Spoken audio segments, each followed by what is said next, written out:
Here in France, the National Assembly, the lower house of the French Parliament, has voted to enshrine abortion rights in the Constitution. That legislation has further stages before any definitive adoption. The initiative was launched following the US Supreme Court's decision in June to overturn the Roe v. Wade ruling that recognised the constitutional right to abortion there. Well, I'm now joined by France 24's Emerald Maxwell, who is at the National Assembly in Paris. Emerald, there was something of a deal between two parties to get this through. What was agreed to win this vote?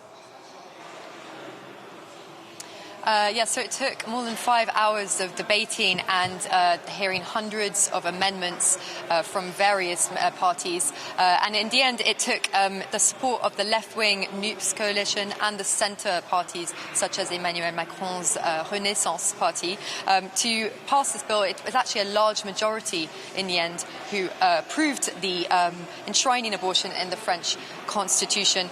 But as you say, there were some amendments made. They actually got rid of the mention of contraception, which was originally proposed by the France Unbowed Party to also be protected in the constitution. Now it just talks about abortion.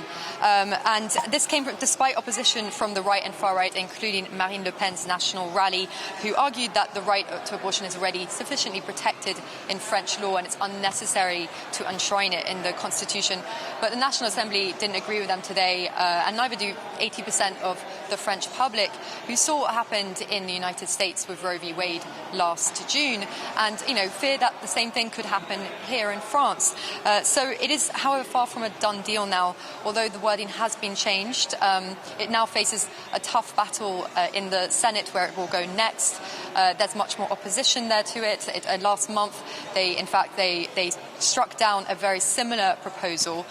So there are hopes that it could go through with this new wording, and after that it would have to be put to a referendum. So there's still a long way to go before it's actually written into the French constitution. OK, thanks very much, Emerald Maxwell there at the National Assembly in Paris.